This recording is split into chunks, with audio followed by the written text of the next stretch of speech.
उत्तानपाद राजा की पत्नी थी सुनीति। सुनीति बड़ी सुंदर नीति वाली, बड़े दानी राजा थे, बड़े समर्थी राजा थे, सब कुछ था, सब अच्छा चल रहा था। एक दिन क्या हुआ, यही उत्तानपाद राजा वन में शिकार खेलने के लिए गए, और जैसे वन में शिकार खेलने के लिए गए तो इनका भेंट किससे हो गया? सुरुचि से। सुनीति पहली पत्नी थी और दूसरी पत्नी है सुरुचि। सुनीति का मतलब होता है जिसकी नीति सुंदर हो, और सुरुचि का मतलब होता है जिसकी रुचि सुंदर। तो रुचि सुंदर है कि भाई हमको रसगुल्ले खाना है, तो नीति का सुंदर होना ठीक है, पर रुचि का सुंदर होना। पर रुचि बहुत सुंदर थी, महाराज मोहित हो गए और जयमाला डाल दी, गंधर्व विवाह हो गया, उसको लेकर के महल में। देखिए जैसे महल में आए तो जो सुनीति मैया है वो आरती लेकर खड़ी है। सौतन आ रही है ना, आरती क्यों? बोले ये सौतन नहीं है, मेरी बहन है, ये नीति है। पर सुरुचि जब देखी, राजा से पूछी ये कौन है, तो बोले ये हमारी धर्म पत्नी है। तो सुरुचि बोली क्या मैं धर्म की पत्नी हूँ? अब मैं महल में तभी जाऊंगी जब ये बाहर जाए। अब राजा का झुकाव सुरुचि की ओर ज्यादा था, इसीलिए उसी क्षण महारानी सुनीति को वन के लिए निकाल दिया। ये है काल चक्र और ये है घटनाक्रम। जो कल तक महारानी थी आज वन की रानी है। और कब वन को निकाला गया? जब वो गर्भवती थी। कि काल चक्र ने घटनाक्रम में ऐसा चक्र चलाया, राजा रानी के जीवन में घोर अंधेरा छाया। सुरुचि अंदर महल में चली गई और सुनीति जो है वन में चली गई। जब वन में गई है सुनीति तो रोने लगी। कल तक महारानी थी, आज सुनीति वन की रानी हो गई। और जब वन की रानी हो गई सुनीति तो आज कोई शेर आकर खा ले, कोई भालू आकर खा ले, कोई मदद करने वाला कोई नहीं। सुनीति मैया रो रही है। मानवता को खो बैठे जब सभ्य नगर के वासी, तब माता का हुआ सहायक वन में एक सन्यासी। जब वहां कोई उनकी सहायता करने वाला नहीं हुआ तब एक सन्यासी आया। बोले कौन? उन ऋषि परम उदारता और नारद जी शुभ नाम, और माता को आश्रय दिया और ले आए निज धाम। नारद जी आए और सुनीति मैया को आश्रय दिया। आज नारद जी सुनीति मैया को ले आए अपने पास आश्रम में। तो नारद जी नारायण नारायण कहे। अब उस कथा को, सारी कथा को जब सुनीति मैया सुनी तो गर्भ में कौन थे? ध्रुव। वो ध्रुव भी गर्भ में ही कथा को पूरी सुन ली। और एक चीज सुन लो जी, जो गर्भ में भगवान से संबंध जोड़ लेता है वो संबंध फिर कभी भी टूटने वाला नहीं होता। ध्रुव जी का संबंध गर्भ से ही नारायण से जुड़ गया। धीरे धीरे समय हुआ, कुमार का जन्म। बोलिए ध्रुव कुमार की जय हो। ध्रुव कुमार का जैसे जन्म हुआ तो किसके साथ रहने लगे? नारद जी के साथ। अब जैसे जैसे नारद जी नारायण नारायण कहे तो ध्रुव जी भी नारायण नारायण कहे। अब ध्रुव जी थोड़े बड़े हुए, लगभग 3 साल के 4 साल के। एक दिन ध्रुव जी कहते हैं मैया, बोले हाँ। बोले हमें अपने पिता के पास जाना है। मैया समझाती है कभी मत जाना। जिस घर में माता का सम्मान नहीं होता उस घर में कभी भी उसके पुत्र का भी सम्मान नहीं होगा। और जिस घर में दामाद का सम्मान नहीं होता उस घर में खुद की बेटी का भी सम्मान नहीं होता। भैया मना क्यों? मत जा। पर ध्रुव जी छोटे थे, ध्रुव जी नहीं माने। ध्रुव जी चले गए। छोटे से बालक है, पैर को इधर उधर रखते, थक थक थक थक थक थक थकते थकते रखते हुए पहुंच गए महल में। सिंहासन पर महाराज उत्तानपाद बैठे थे। जो मेरा लाला आया, खड़े होकर अपनी बाहें फैला दिए। ध्रुव जी दौड़े, पिताजी पिताजी। और जैसे पिताजी कहते हुए जाकर गले लगने लगे ना, ठीक उसी समय बगल में सुरुचि मैया बैठी थी। सुरुचि मैया इस कलाई को पकड़ी और पकड़ करके जोर से जमीन पर। ध्रुव जी क्रोध से भर गए। ध्रुव जी बोले, क्या ये मेरे पिता नहीं? क्या ये मेरे पिता नहीं? बोले, ये तुम्हारे पिता हैं, पर मैं तुम्हारी माता नहीं हूं। और इनके गोद में वही बैठेगा जो मेरे गर्भ से जन्म लेकर के आया। तो बोले, क्या मैं अपने पिता के गोद में नहीं बैठ सकता? बोले, बैठोगे। बोले, कब? बोले, जाओ जंगल में, वन में जाकर के तपस्या करना, उस नारायण को प्रसन्न करना और उस नारायण से कहना कि मुझे सुरुचि के गर्भ से जन्म दे, तब मैं पिता की गोद में बैठूंगा, तब मैं पिता की गोद में बैठूंगा। वहां से ध्रुव जी रोते रोते रोते रोते रोते रोते आए। आकर के अपनी मैया सुनीति के गले लग गए और सुनीति के गले लगकर बड़े जोर से फपक करके बड़े जोर से फपक कर रोने लगे।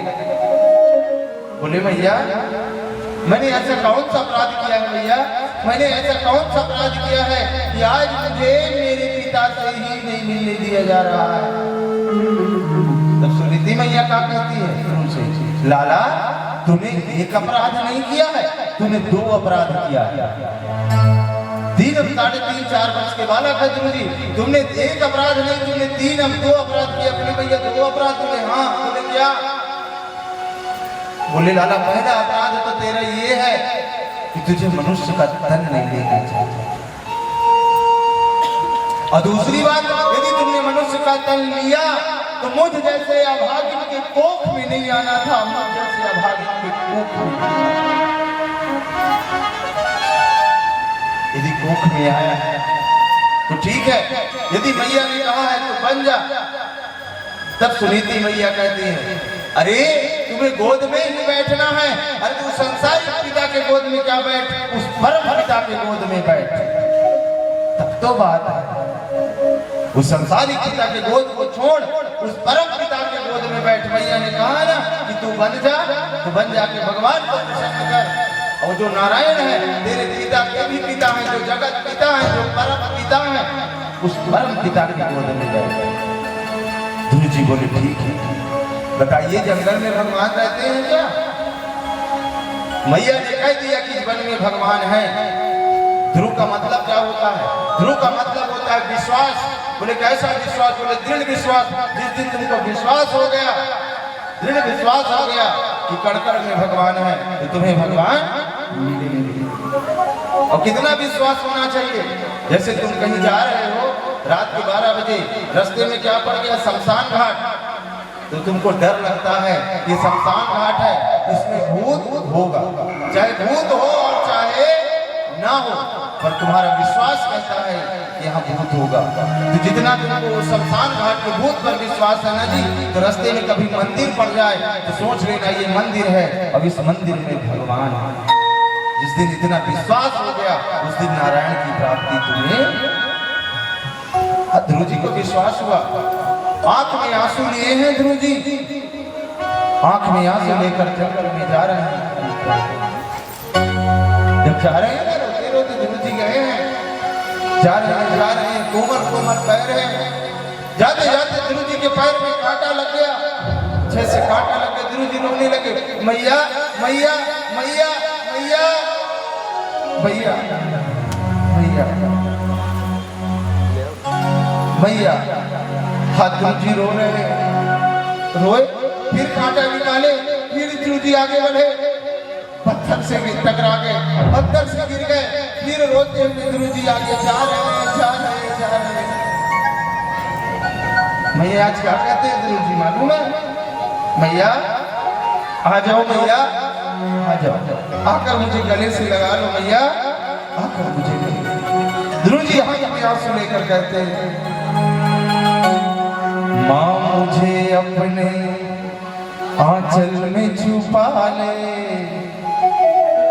गले से लगा ले, कि और मेरा कोई नहीं।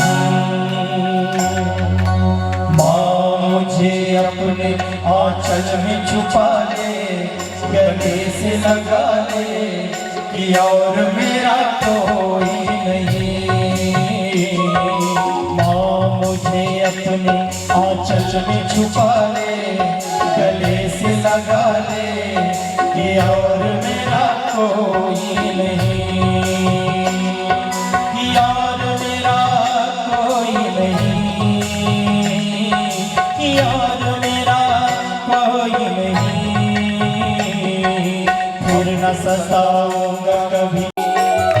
बोलिए ध्रुव कुमार की जय हो, बोलिए ध्रुव कुमार की जय हो। ये ध्रुव कुमार हैं, प्रभात प्रसन्न करने के लिए जा रहे हैं मंच से।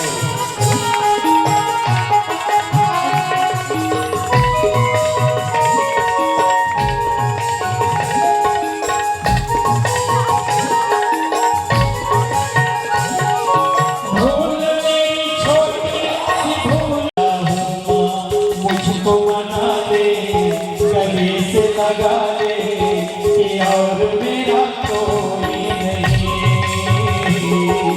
माँ मुझे अपने आंचल में छुपा ले, गले से लगा ले कि और मेरा कोई नहीं, कि और मेरा कोई नहीं। माँ के और मेरा कोई नहीं। फिर न सताऊंगा कभी, पास बुला ले, गले से लगा ले कि और मेरा कोई नहीं। माँ मुझे अपने आंचल में छुपा ले, गले से लगा ले कि और मेरा कोई नहीं। देखिए, चार भाषी बालक हैं ध्रुव जी, नन्हा नन्हे बालक हैं। आज परमेश्वर की प्राप्ति के लिए और ध्रुव जी जा रहे हैं अपनी माता सुनीति के यहाँ प्रभु को मनाने। नन्हा बालक जा रहे हैं माता सुनीति के, माता सुनीति के आंखों के तारे। चला नन्हा बालक प्रभु को मनाने, चला नन्हा बालक प्रभु को मनाने। माता सुनीति के, माता सुनीति के आंखों के तारे। चला नन्हा बालक प्रभु को मनाने, चला नन्हा बालक हरि को मनाने।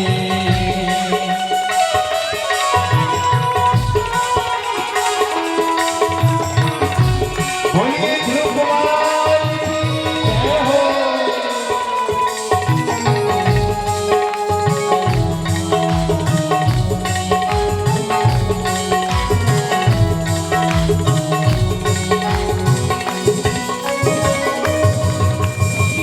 जंगल की राहों पर पकड़े वो बालक, प्रभु जी को पाने की चाह लिए।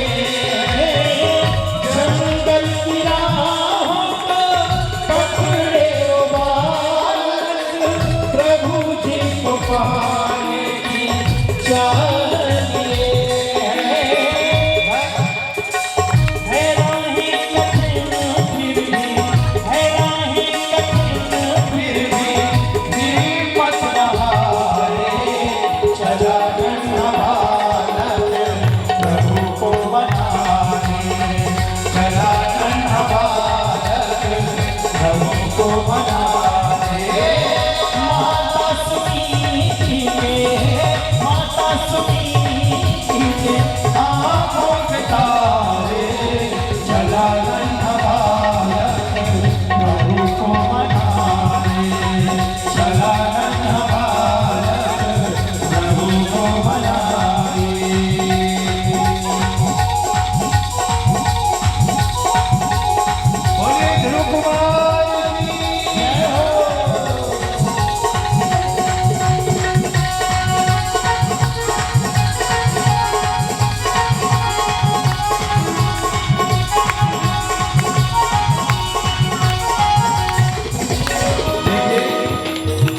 अभी बताया हूँ, यदि भगवान को पाना है तो नारद जी का दर्शन जरूरी है, क्योंकि जब तक नारद का दर्शन नहीं होगा तब तक नारायण का दर्शन नहीं होगा। बोलिए नारद जी महाराज की जय हो। राहों मिलके नारद मुनि जी बोले कि बालक कहाँ जा रहा है। राहों मिलके नारद मुनि जी बोले कि बालक कहाँ जा रहा है। चरणों में गिरकर लगा पूछने को किसे भी मुझे भगवान किसे भी मुझे भगवान माता सुनी के माता सुनी के आँखों के तारे चला प्रभु को मनाए चला प्रभु को मनाए।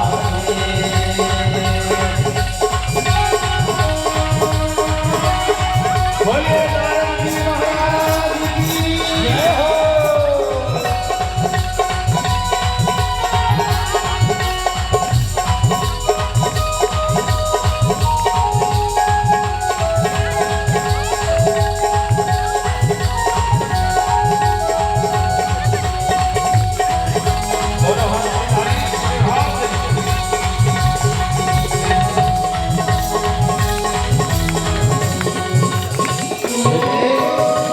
नारद जी से मिले हैं तो नारद जी कहते हैं जा तो रहे हो पर भगवान को पाना इतना सरल नहीं है, बड़ा ही कठिन है प्रभु जी को पाना। बालक है तू तेरी छोटी उम्र है, बड़ा ही कठिन है प्रभु जी को पाना। बालक है तू तेरी छोटी उम्र है। जा लौट जा घर को, जा लौट जा घर को। नारद जी बोले नारद की बातों को बालक न माने। नारद की बातों को बालक न माने। माता सुनी के माता सुनी के आँखों के तारे चला नन्हा बालक प्रभु को मनाने। चला नन्हा बालक प्रभु को मनाने। चला नन्हा बालक प्रभु को मनाने। चला नन्हा बालक प्रभु को मनाने। चला नन्हा बालक प्रभु को मनाने। देखिए, जब नारद जी से मिले हैं ना ध्रुव जी, तो नारद जी कहे हैं ध्रुव जी को कि तुम अभी छोटे हो, घर लौट जाओ। देखोगे कि भगवान नारायण यहाँ पर प्रकट होंगे। हम ये चाहते हैं। ओम नमो भगवते वासुदेवाय। ओम नमो भगवते वासुदेवाय। वासुदेवाय प्रभु नारायणाय। वासुदेवाय प्रभु नारायणाय।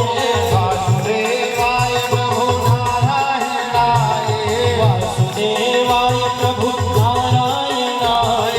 ओम नमो भगवते वासुदेवाय।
हरे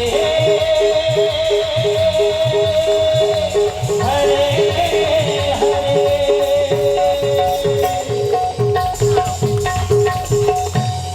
बोलिए लक्ष्मी नारायण भगवान की जय हो। बोलिए लक्ष्मी नारायण भगवान की जय हो। आज भगवान तपस्या से ध्रुव जी के प्रकट हुए और ऐसे भगवान के दर्शन के साथ ही आप भी आइए और अपने उन्हों को लाइए। उन्हों मतलब समझते हो ना, अपने घर वाले उन्हों।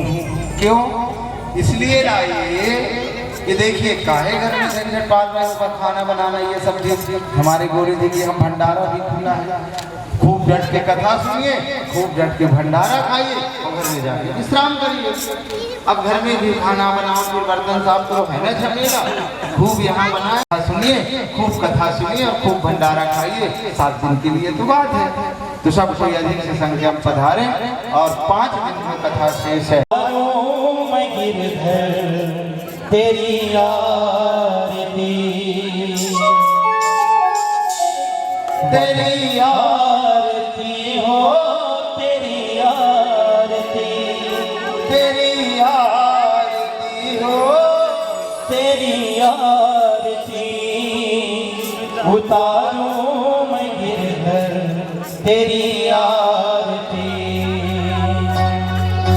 मन में बसा कर तेरी मूर्ति, मन में बसा कर तेरी मूर्ति उतारूं मैं गिरधर तेरी आरती, उतारूं मैं गिरधर तेरी आरती, तेरी आरती हो, तेरी आरती, तेरी आरती हो, तेरी आरती उतारूं मैं गिरधर तेरी आरती।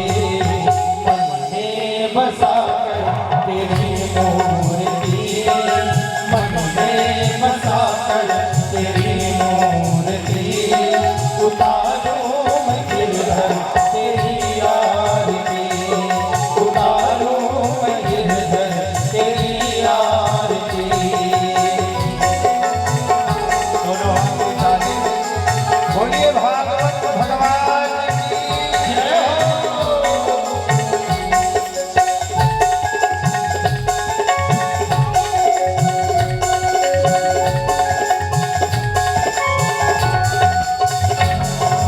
करुणा करो कष्ट हरो ज्ञान दो भगवन, भाव में फंसी नाव मेरी तार दो भगवन। ओ करुणा करो कष्ट हरो ज्ञान दो भगवन, भाव में फंसी नाव मेरी तार दो भगवन।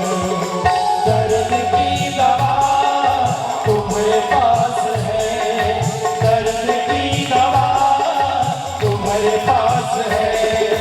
जिंदगी दया की नहीं तो मांगती, मन में बसा कर तेरी मूर्ति, मन में बसा कर तेरी मूर्ति उतारूं मैं गिरधर तेरी आरती, उतारूं मैं गिरधर तेरी आरती। बोलिए बाबा बिहारी लाल की जय हो।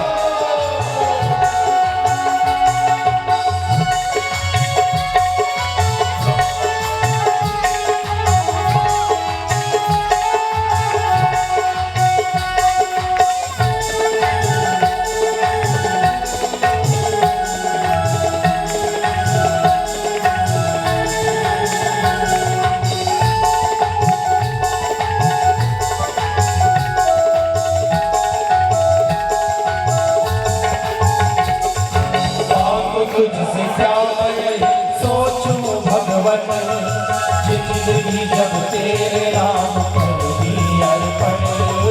मांगू तुझसे प्यार यही सोचूं भगवन, जिंदगी जब तेरे नाम पर दी अर्पण। सब कुछ तेरा कुछ नहीं तेरा, सब कुछ तेरा कुछ नहीं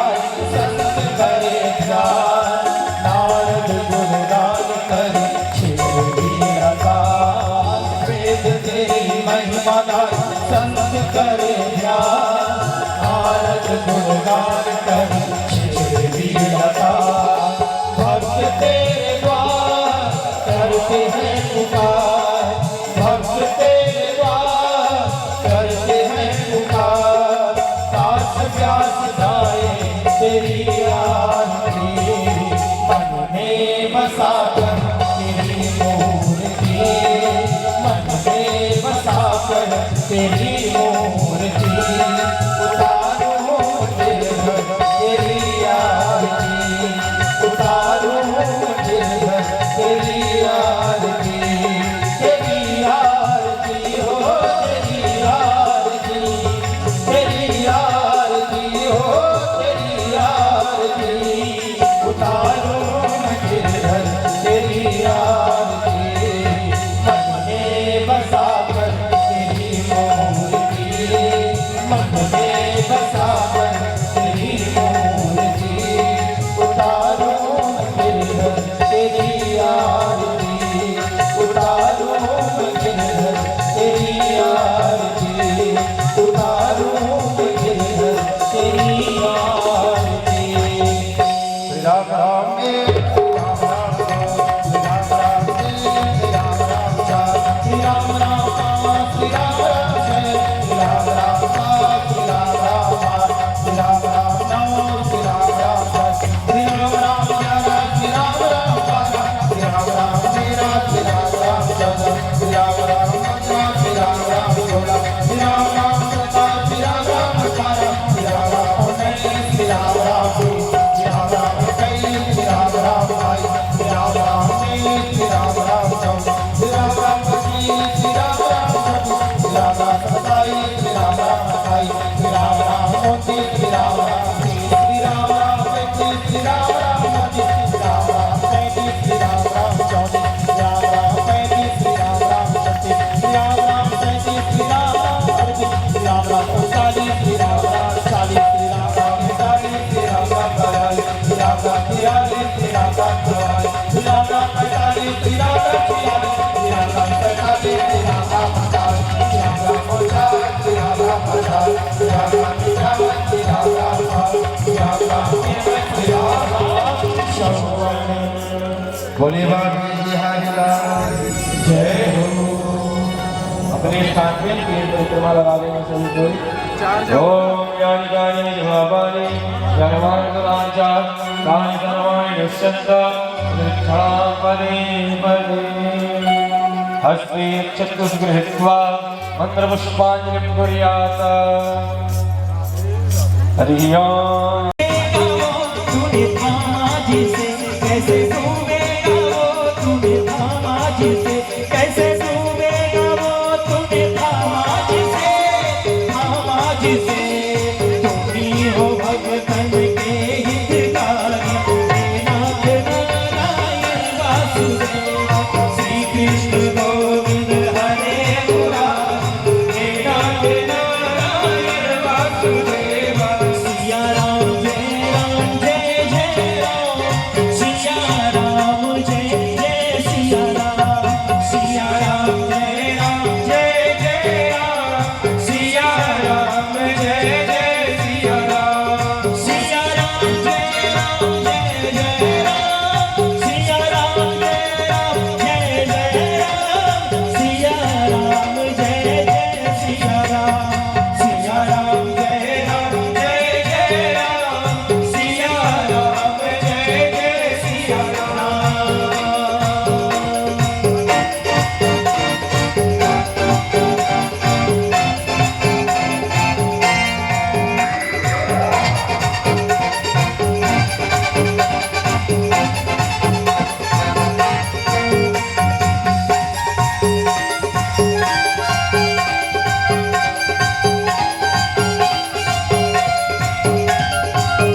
श्री कृष्ण गोविंद हरे मुरारी हे नाथ नारायण वासुदेव श्री कृष्ण गोविंद हरे मुरारी हे नाथ नारायण वासुदेव की जय हो गोविंद मेरो है गोपाल मेरो है गोविंद मेरो है गोपाल मेरो है गोविंद मेरो है गोपाल मेरो है गोविंद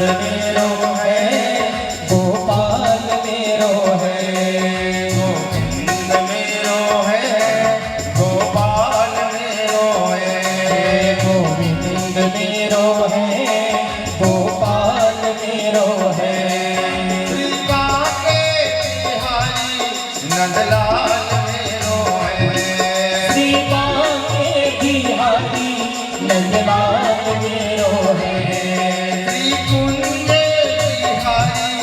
नंदलाल मेरो है श्री कुंज बिहारी नंदलाल मेरो है गोविंद मेरो है गोपाल मेरो है गोविंद मेरो है गोपाल मेरो है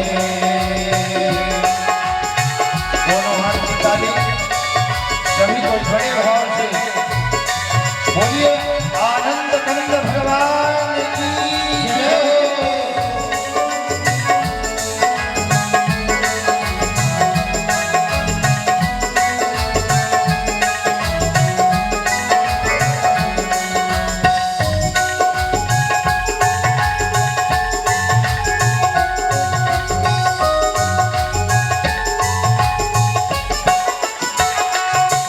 गोविंद मेरो है गोपाल मेरो है गोविंद मेरो है गोपाल मेरो है गोविंद मेरो है गोपाल मेरो है गोविंद मेरो है गोपाल मेरो है श्री बंसी बजैया नंदलाल मेरो है श्री बंसी बजिया नंदलाल मेरो है श्री मुरली बजैया नंदलाल मेरो है श्री मुरली बजिया नंदलाल मेरो है गोविंद मेरो है गोपाल मेरो है गोविंद मेरो है गोपाल मेरो है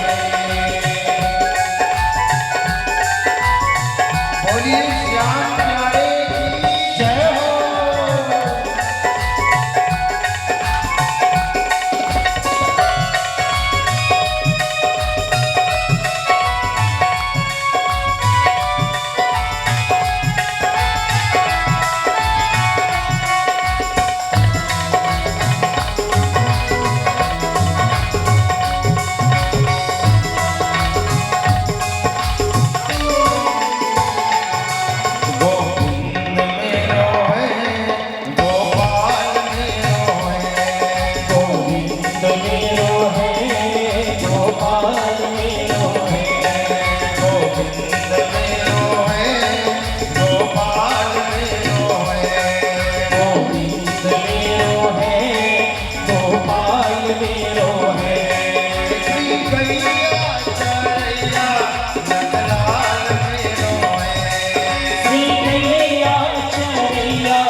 हमारी वाणी शुद्ध हो गई।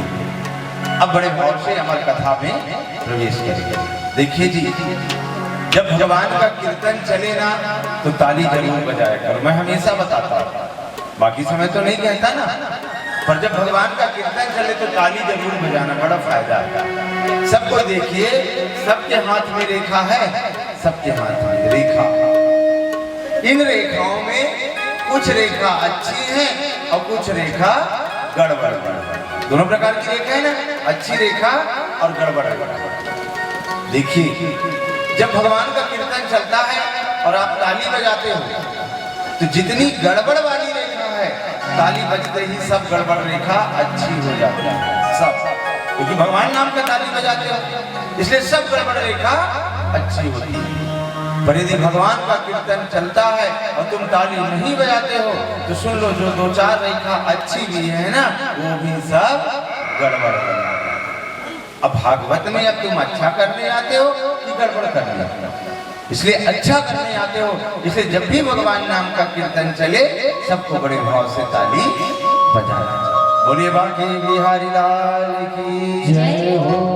कल 4 वर्ष के थे बालक ध्रुव, जब भगवान की तपस्या की और जाकर के उन्होंने नारायण का प्रकट दर्शन किया। क्यों? देखिए, ध्रुव क्यों पा गए भगवान? ध्रुव का मतलब क्या होता है? ध्रुव का मतलब होता है विश्वास। और बोले कैसा विश्वास? बोले दृढ़ विश्वास। जिसके अंदर दृढ़ विश्वास है ना जी, वही परमेश्वर की प्राप्ति करता है। और भगवान है तो विश्वास के ही तो स्वरूप है। यदि आपको विश्वास है तो भगवान है, नहीं है विश्वास में भगवान नहीं। यदि भगवान को पाना है, भगवान को प्राप्त करना है, तो जैसे ध्रुव जी ने विश्वास किया वैसे आपको भी विश्वास करना पड़ेगा। और कितना विश्वास मैंने कल बताया था। विश्वास भी कितना कि जैसे रात में आप कहीं चले जाओ 12 बजे रात, तो शमशान घाट पड़ जाए तो डर लगता है ना, शमशान घाट है, इसमें भूत होगा। चाहे भूत हो और चाहे ना हो, ये हमारा विश्वास कहता है, डर लगता है। तो सुनो, जब शमशान घाट के भूत के ऊपर तुमको विश्वास हो सकता है तो कभी जाओ तो रास्ते में मंदिर पड़े तो समझ लेना ये मंदिर है और इस मंदिर में भगवान रहते हैं। इस मंदिर में भगवान रहते हैं। जिस दिन इतना विश्वास हो गया ना तुमको जी, उस दिन परम ब्रह्म तुम्हें स्वयं दर्शन देने के लिए आ जाए। ऐसे ध्रुव जी को आज विश्वास के और विश्वास करके जा करके नारायण को प्रकट करने। देखिए, भागवत में ऐसा लिखा है कि भगवान नारायण स्वयं बोले हैं, स्वयं, कि आज तक मैं भक्तों को दर्शन देने जाता था, पर आज मैं अपने भक्त का दर्शन करने जा रहा हूं। बोले भक्त तो बहुत हुए मेरे, पर 2 लाडले भक्त हुए। भक्त तो बहुत हुए पर लाडले, जो सबसे प्यारे भक्त मेरे 2 हुए। बोले कौन? बोले एक ध्रुव और दूसरे प्रहलाद। ये छोटे में ही भगवान को पा गए। तो ये लाडले भक्त के दर्शन करने भगवान नारायण गए। और जैसे भगवान नारायण पहुंचे हैं, बोले बेटा ध्रुव, बोले हाँ, बोले आंखें खोलो। आंखें खोले। जब भगवान सामने गए हैं तो ध्रुव जी बोले आप कौन हो? ध्रुव जी बोले आप कौन हो? भगवान नारायण को बताना पड़ा कि मैं नारायण हूं। तो भी ध्रुव जी बोले मैं कैसे कि मान लूं कि तुम ही नारायण है, क्योंकि ध्रुव जी ने भगवान को देखा ही नहीं था, नारायण देखा ही नहीं था। मैं कैसे मानूं कि तुम नारायण हो?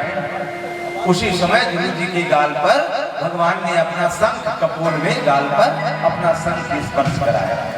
और जैसे शंख का स्पर्श हुआ वैसे ही ध्रुव जी जो है वेद वेदांत के ज्ञाता बन गए। संसार का सारा शास्त्र उनके अंदर भर गया। देखिए, जब भगवान की कृपा होती है ना, जैसे ध्रुव जी की कृपा हुई तो भगवान के स्पर्श करने से वेद भर गया उनके अंदर। ठीक उसी प्रकार जब भगवान की कृपा होती है तब क्या होता है कि मूकम करोति वाचालम अपंगुलम यते गिरिम अयत कृपा तमहम वंदे अपरमानंद माधवम। देखिए, जो गूंगा है मूक है, जो बोल नहीं सकता। जब नारायण की कृपा होती है वो भी वाचाल बन जाता है, सारे सुरों में बोलने लगता है। जो पंगु है, लंगड़ा है, वो भी पहाड़ चढ़ जाता है, गूंगा बोलने लगता है, लंगड़ा पहाड़ चढ़ जाता है। बोले कब? जब नारायण की कृपा होती है तब। यद कृपा तब हम वंदे परमानंद माधव। जब नारायण की कृपा होती है तब। आज ध्रुव जी के ऊपर नारायण भगवान की कृपा हो गई, और जैसे नारायण भगवान की कृपा हुई, आज ध्रुव जी ने भगवान का दर्शन किया, और दर्शन करके सबसे पहले ध्रुव जी कहाँ गए? सुरुचि मैया के पास। अपनी मैया सुनीति के पास नहीं गए ध्रुव जी, पहले सुरुचि मैया के पास आ गए। क्यों गए सुरुचि मैया के पास? क्योंकि सुरुचि मैया ही वो माता है जो भगवान को पाने की प्रेरणा दी थी कि जाओ जाकर नारायण की तपस्या करो और उनसे कहना कि मेरे गर्भ से जन्म लेकर के आए, तब पिता की गोद में बैठ गए। आज उस सुरुचि मैया की कृपा से, प्रेरणा से ध्रुव कुमार ये सांसारिक पिता की गोद के तो बात छोड़ो जी, वो तो परमेश्वर जगत पिता के गोद में जाकर के बैठ गए। और माता कौन है? माता कौन है? माता वही है जो अपने पुत्र को हरि के शरण में लगाया। तो हरि के शरण में कौन लगाए? सुरुचि की पुत्रवती जुबती जग सोई, और जाके सुत हरि शरण में होई। पुत्रवती माता वही है जिसके पुत्र हरि के शरण में हुए। आज सुरुचि मैया के प्रेरणा से ध्रुव जी हरि के शरण में पहुंच गए। आज ध्रुव जी के ऊपर भगवान नारायण की कृपा है। धीरे धीरे समय आया तो उत्तानपाद महाराज ने उन्हीं ध्रुव कुमार को राजा बनाया। और मैंने कल बताया था आपको, जैसे परीक्षित जी का राज, जैसे ध्रुव जी का राज और भगवान राम का राज लगभग बराबर है। जितनी सुख संपदा भगवान राम के राज में थी, उतनी ही सुख संपदा परीक्षित जी के राज में थी, और उतनी ही सुख संपदा महाराज ध्रुव के राज में थी। क्यों? भाई परीक्षित के ऊपर भगवान कृष्ण की कृपा थी, तो जिस राजा के ऊपर नारायण की कृपा होती है, संसार उसके पूरे प्रजा के ऊपर भी नारायण की कृपा। आज ध्रुव के ऊपर भी नारायण की कृपा है। तो जहाँ के राजा ध्रुव है, तो जहाँ तक ध्रुव जी का राज्य है उसमें भी पूरी नारायण की कृपा है। देखिए ध्रुव जी के राज्य की हम सबसे बड़ी विशेषता बताएं। ध्रुव जी के राज्य की प्रमुख विशेषता कि ध्रुव जी के राज्य में किसी का किसी के साथ बैर नहीं थी। मैं कल भी बताया था कि आप ही बताइए क्या सांप और चूहा एक बिल में रह सकते हैं? नहीं। पर ध्रुव जी के राज्य में सांप और चूहा एक ही बिल में रहते थे। बोले क्यों?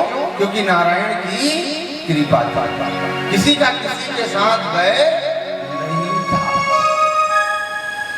वहां एक ही घाट पे जल सिंह गए और मृगछौना, शेर, बब्बर शेर और मृग का छोटा सा बच्चा एक ही घाट में पानी पीते थे।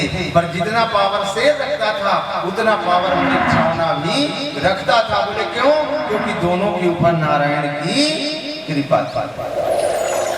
और नहीं, शेर मृगछौना को देखे तो नाश्ता कर देगी, पर ऐसा नहीं हुआ क्योंकि नारायण की कृपा। परीक्षित के ध्रुव जी के राज्य में किसी के यहाँ ताला नहीं लगता। बोले क्यों?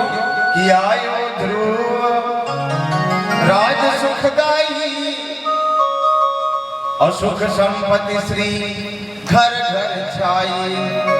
ध्रुव जी के राज्य में सबके घर में सुख, सबके घर में समृद्धि, सबके घर में सौभाग्य भरा है। अपने घर का तो घर में समाता नहीं है, इतना धन धान्य है। जब अपने घर में अपने घर में नहीं समाता तो क्या हम दूसरे के घर चोरी करने जाएंगे? कभी नहीं जाएंगे। और जहाँ चोरी नहीं होती वहाँ कभी ताला नहीं लगता। ध्रुव जी के राज में नारायण की कृपा है। यज्ञ हो रहे हैं, अनुष्ठान हो रहे हैं, जाप हो रहे हैं, पूजा पाठ चल रहा है। ताल तलैया बिल्कुल लबालब भरे अमृत के समान जल है। तालाब का जल अमृत की तरह है। बाग बगीचा फूल फुलवारी सदा महक रहे हैं। सभी फूल फूले आच्छादित हैं। आम, जाम, अमरूद, ये नहीं कि हम अपने अपने समय फलेंगे, ऐसा कुछ नहीं था। सब एक साथ फल रहे हैं, फूल रहे हैं। कोई वृक्ष खाली ही नहीं रह पाता था। धान गेहूं सब एक साथ हो रहा है, मांगे बारी तो जल देंगे, जिसको जितना जल चाहिए उतना मिलता था। ऐसा सुंदर राज्य था ध्रुव जी का। सुख ही सुख, सुख ही सुख, सुख ही सुख, चारों तरफ से सुख सौभाग्य भरा था। आज ध्रुव जी के ऊपर संत की कृपा, ब्रह्मों की कृपा, गौ की कृपा और भगवान नारायण की कृपा और सबकी कृपा से सुख ही सुख समाया। पर मैंने कल भी बताया था, जब सब प्रकार से अच्छा चलता है ना जी, तभी किसी न किसी की नजर लग जाती है। जैसे कल परीक्षित का सब कुछ अच्छा चला तो कलयुग की नजर लगी, मैंने कल बताया। आज ध्रुव जी का सब कुछ अच्छा चल रहा है तो उन्हीं ध्रुव जी के एक भाई थे जिनका नाम था उत्तम। आज उत्तम की नजर ध्रुव जी के राज में लग बोले कैसे लगे? एक दिन की बात है कि उत्तम कुमार बड़े उदंड थे, बड़े उदंड। एक दिन क्या हुआ कि महाराज कुबेर की बगिया में गए और महाराज कुबेर के बगिया को जाकर उजाड़ने लगे, नष्ट करने लगे। और जैसे नष्ट करने लगे तो उस बगिया की रखवाली कौन करते थे? यक्ष लोग। यक्ष लोगों ने मना किया, हे राजन, हे राजकुमार, ये जो वृक्ष है ना, ये धरती की श्रृंगार है, हमें प्रकृति की रक्षा करनी चाहिए। ये तो धरती के श्रृंगार है, आप इन्हें नष्ट मत करिए। पर राजा का भाई था, अभिमान था, वो नहीं माना। देखिए, हमें कभी भी प्रकृति के साथ छेड़खानी नहीं करना चाहिए। यदि हम प्रकृति के साथ छेड़खानी करते हैं ना, तो प्रकृति जब बदला लेती है तो इतना भयंकर दुष्परिणाम आता है, इतना भयंकर बदला लेती है, आप देखेंगे। जैसे आजकल देखना, पेपर आता है ना, पेपर में आप लोग पढ़ते हो, पेपर में लिखा है हाथी गांव में आया और फलाने के घर को तोड़ के 55 घर को तोड़कर चला। पढ़ते हो ना पेपर में? अच्छा ठीक है, हाथी तोड़ा तुम तो पेपर में छाप दिए, और हाथी के घर को तुम रात दिन तोड़ रहे हो। हाथी किस पेपर में जाके दे कि मेरे पूरे जंगल को तो तुमने तोड़ दिया? भाई पूरे मनुष्य तो जंगल में चले गए, उनके घर में। जब उनके घर में तुम जा रहे हो तो वो कहाँ जाएंगे? वो तो तुम्हारे घर में ही आएंगे ना। और जब तुम्हारे घर में आए तो तुम्हारे घर का द्वार छोटा था, अंदर गए, घर फूट गया। हाथी की क्या करनी है? हाथी भी न दे पेपर में कि हमारे इतने पेड़ को काट काट। प्राकृतिक से कभी छेड़खानी मत करो। और नहीं, प्राकृतिक जब बदला लेती है तो इतनी भयंकर बदला लेती है, इतनी भयंकर कि आप अपना पैर घर से बाहर नहीं निकाल पाते। ये जो बीच में कोरोना आया था ना 3 साल, ये प्राकृतिक का ही बदला है। कोई बता दे कि हम अपना पैर घर से बाहर निकाले हैं? इतनी भयंकर। आप लोग खुद देखना कि गंगा जमुना सफाई के लिए सरकार हर साल लाखों करोड़ों रुपए की बजट बनाती है कि गंगा साफ हो जाए, यमुना साफ हो जाए। क्या गंगा जमुना साफ हो पाती है? पर देखना, जब प्राकृतिक साफ की 3 साल कोई घर से बाहर ही नहीं निकला तो गंगा भी अपने आप साफ हो गई और जमुना भी अपने आप साफ हो गई। पूरा प्रदूषण अपने आप खत्म हो गया, अपने आप। इसीलिए प्राकृतिक से छेड़खानी मत करो, प्राकृतिक को सुंदर बनाकर रखो। नहीं तो प्राकृतिक जिस दिन बदला लेगी उस दिन इतना भयंकर बदला लेगी कि आप चाह करके भी कुछ नहीं कर पाओगे। इसलिए प्राकृतिक की रक्षा करिए, प्राकृतिक की रक्षा करिए। महाराज उत्तम कुमार को यक्षों ने समझाया प्राकृतिक की रक्षा करिए, पर उत्तम कुमार नहीं माने। और जब उत्तम कुमार नहीं माने तो यक्षों के साथ उत्तम कुमार का युद्ध हुआ। और जब युद्ध हुआ तो उस युद्ध में उत्तम कुमार मारे गए। उत्तम कुमार मारे गए। और जब उत्तम कुमार मारे गए तो इस बात की जानकारी किसको हुई? ध्रुव जी को। और जब ध्रुव जी को जानकारी हुई कि मेरे भाई को यक्षों ने मारा है, तुरंत ध्रुव जी चतुरंगिनी सेना तैयार किए। रथ सेना, हाथी सेना, घोड़ा सेना, पैदल सेना, 4 प्रकार की। और अपने भाई का बदला लेने के लिए और यक्षों को मारने के लिए चले। भगवान नारायण देखिए, भाई देखिए, उत्तम कुमार ने अपराध किया था तो अपराध का सजा उनको मिला, पर जो यक्ष लोग हैं वो तो निरपराध है ना। पर यदि जाकर उत्तम ध्रुव कुमार उनको मारेंगे तो वो सारा पाप किसके सर लगेगा? ध्रुव जी के सर। और ध्रुव जी तो संत है, नारायण के भक्त हैं, और नारायण के भक्त के ऊपर पाप लग जाएगा। इसलिए सबसे पहला ऐसा कोई उपाय करो कि ध्रुव जी को रोको। तो ध्रुव जी को रोके कौन? तो ध्रुव जी को रोकने के लिए ध्रुव जी के बाबा को भेजा गया। ध्रुव जी के बाबा कौन है? महाराज मनु। पिता है उत्तानपाद, उत्तानपाद के पिता है महाराज मनु। तो मनु महाराज जी जो है आए हैं और आ करके और ध्रुव जी को समझाते हैं, हे ध्रुव तुम तो संत हो, और संत का सबसे पहला लक्षण है कि क्रोधी नहीं होना चाहिए। तुमने भगवान नारायण का दर्शन किया है ना, तुम संत हो ना, तो संत का सबसे पहला लक्षण है कि संत कभी क्रोधी नहीं होना चाहिए। और तुम्हारे अंदर क्रोध कैसे आ गया?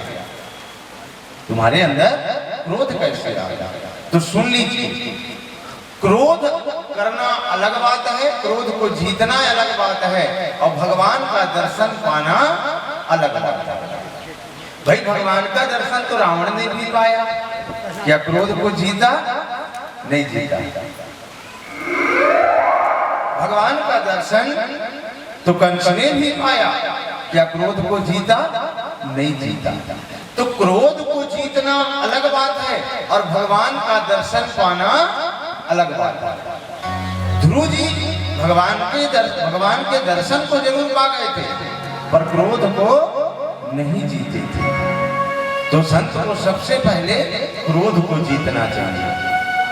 तो संत को क्रोध जीतना चाहिए, तो क्रोध को संत जीतेगा कैसे? सबसे पहली बात देखिए, यदि क्रोध को जीतना है तो सबसे पहले तुम्हें बुद्धिमान बनना पड़ेगा, विवेकी। जब ज्ञान रहेगा तब ना क्रोध को जीतोगे, जब ज्ञान रहेगा तब ना। तो सबसे पहली शर्त है, यदि गुस्सा को जीतना है तो ज्ञानी बनना पड़ेगा, विवेकी बनना पड़ेगा। तो तुम ज्ञानी कब बनोगे? बोले ज्ञानी तब बनोगे जब तुम सत्संग करोगे। सत्संग, इस बात को स्वयं गोसाई बाबा ने कहा, यदि क्रोध को जीतना है तो ज्ञानी बनना है, और ज्ञानी तब बनोगे जब सत्संग करोगे। बड़ा सुंदर चौपाई लिखी है कि बिना सत्संग विवेक न होई, राम जी हमारे, बिना सत्संग विवेक न होई, राम जी हमारे, राम जी हमारे, श्याम जी हमारे, राम जी हमारे, श्याम जी हमारे, राम जी हमारे, हमारे श्याम जी हमारे, राम जी हमारे, हमारे श्याम जी हमारे, राम कृपा बिनु सुलभ न सोई, राम जी हमारे, राम कृपा बिनु सुलभ न सोई, राम जी हमारे। और मैं बार बार कहता हूँ कि 18 पुराण जो लिखा है वो मंत्र है। 18 पुराण जो लिखा है मंत्र है, पर रामायण में जो लिखा है वो मंत्र नहीं जी, महामंत्र है। और कैसा महामंत्र है? बोले ऐसा महामंत्र है कि जिस महामंत्र का जाप स्वयं भगवान भोले नाथ करते हैं कि महामंत्र जही जपत महेश्वर। तो वैसे महामंत्र में लिखा है, ध्रुव जी को समझा रहे हैं कि यदि क्रोध को जीतना है तो विवेकी बनिए। तो विवेकी कैसे बनोगे? बोले सत्संग करिए। और सत्संग कैसे होगा? सत्संग करना भी सबके बस की बात नहीं है। सत्संग वही कर सकता है जी जिसके ऊपर राम की कृपा हो। आज देखिए, आज के समय में किसी के पास 1 मिनट का टाइम नहीं है, जिसका कोई काम नहीं है, फालतू मान लो घूम रहा है ना, उसको कभी बुलाना, सुन तो भैया, जिसका कोई काम नहीं है वो भी कहेगा कि मेरे पास टाइम नहीं है। जिसका कोई काम नहीं है उसके पास भी टाइम नहीं है, तो जिसके पास काम है क्या उसको टाइम मिलेगा? कभी नहीं मिलेगा। फिर भी सारे काम को छोड़कर आकर 4 घंटा ये कथा को सुन रहे हो ना, ये किसकी कृपा है? राम की। भागवत ना हो, राम कथा ना हो, कल गोरे काका बुलाएं कि सबको मेरे घर में आके 4 घंटा बैठो, देखना कोई बैठ के बता मेरे को। तो जो कथा में आ रहे हैं, कथा पाठ कर रहे हैं, श्रवण पाठ कर रहे हैं,